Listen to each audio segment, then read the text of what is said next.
The Bremen Town Musicians by Jacob and Wilhelm Grimm. A certain man had a donkey that had carried the corn sacks to the mill untiringly for many years, but his strength was going, and he was growing more and more unfit for work. Then his master began to think that the donkey wasn't worth his hay. But the donkey, seeing the harm that might come to him, ran away, and started out on the road to Bremen. There, he thought, I can surely be the town musician.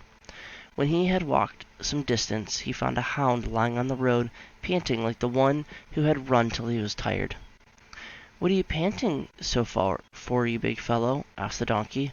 "Ah," replied the hound, "as I am old and grow weaker every day, and can hunt no more, my master wanted to kill me, so I ran away. But now how am I to earn a living?"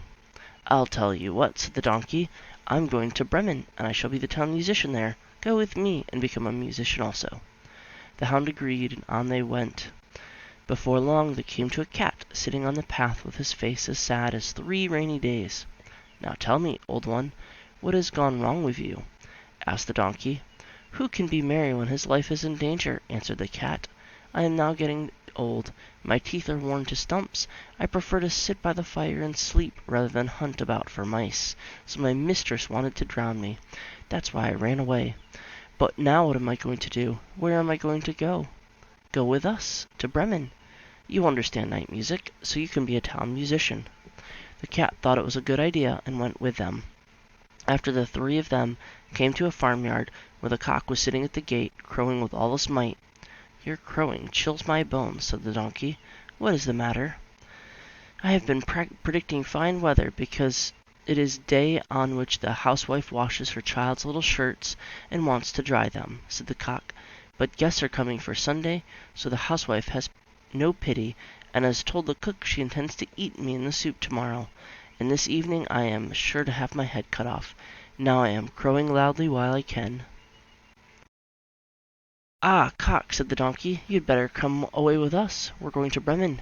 You can find something better than death there. You have a good voice, and if we make music together, it may have some quality." The cock agreed to this plan, and all 4 went on together. But they could not reach the city of Bremen in one day. In the evening they came to a forest where they decided to spend the night. The donkey and the hound lay under a large tree, while the cat and the cock settled themselves in the branches. But the cock flew right to the top, where he would be the safest of all. Before he went to sleep he looked around, and thought he saw in the distance a little spark of light burning. He called out to his companions that there must be a house not far off, for he saw a light. The donkey said, "If so, we'd better get up and go on, for the shelter here is bad." The hound thought, too, of a few bones and some meat on them would do him good too. So they made their way to the place where the light was, and soon they saw it shine brighter and grow larger until they came to a well-lighted robber's house. The donkey, as he was the biggest, went to the window and looked in. "What do you see, donkey?" asked the cock. "What do I see?" answered the donkey. "I see a table covered with good things to eat and drink. The robbers sitting at it enjoying themselves." "That would be a sort of thing for us," said the cock. "Yes, yes. Ah, how I wish we were there," said the donkey. Then the animals talked together of how they should drive away the robbers, and at last they thought of a plan.